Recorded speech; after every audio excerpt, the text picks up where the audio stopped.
Yeah, I've been saying three things, and I'm sticking to them. So number one, I think you have to be AI enabled yourself. So I don't think you can walk into 2025 with a superficial understanding of AI. Makes no sense whatsoever.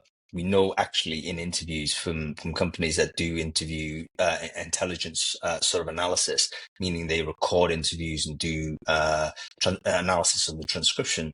We know that questions related to AI have actually increased significantly in almost every type of interview where there has been that interaction. So the companies are looking to hire AI-enabled people. So number one, you have got to be AI-enabled. There's no question about that. And that means dedicating time to learn where AI is taking you. The second thing that you need to be doing is being aware of sort of what I call network value or crowd intelligence. Those two things are kind of related. So network value is basically the sum of all of the value of all of the connections that you know and know you. Recruiters inherently have this capacity. We're recruiters. We've got massive networks. We need to get even more massive and even more deep with those networks. Why? Because it gives you access to information and intelligence that typically AI may not have.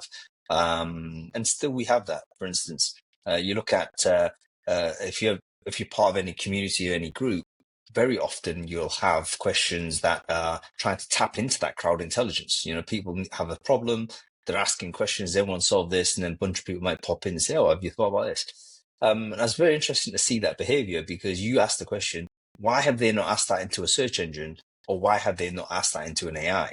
And the answer is because it is actually faster and more efficient to ask the crowd.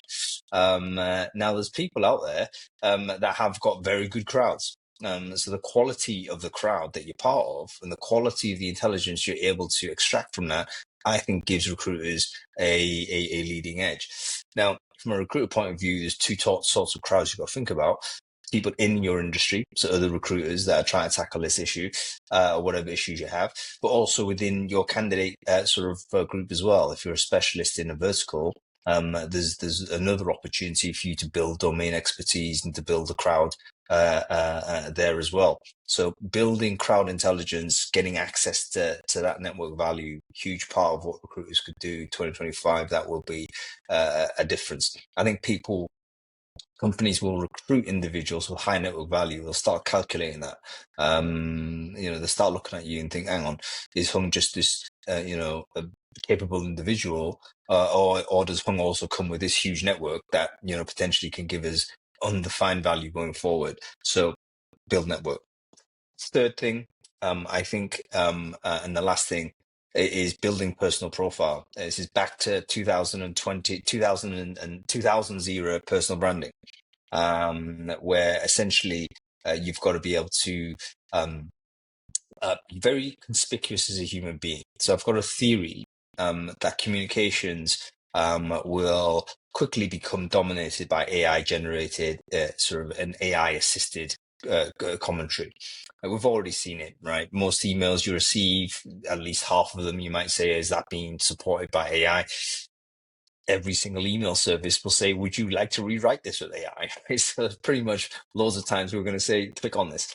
Now, I think right now, those things will lead to positive outcomes in terms of open rates and response rates and all that. So engagement seems to be supported by the use of AI. However, I think we're going to have a collapse of engagement because we're going to start suspecting whether this is AI generated or not, and we're going to start ignoring it. So the receivers of messaging, I think, will revoke their attention from places that are dominated by AI generated outreach or AI generated comms. Now, in those circumstances where we decide, oh, I'm not actually paying attention to this, the people we will pay attention to are the conspicuously human senders. So in other words, if I can absolutely guarantee whoever sent this is a human being, then you're going to pay more attention to it, irrespective of how it's constructed or how it's put together. So this rolls all the way back to 2000, say 2000s advice in the early new media era, Web 2.0.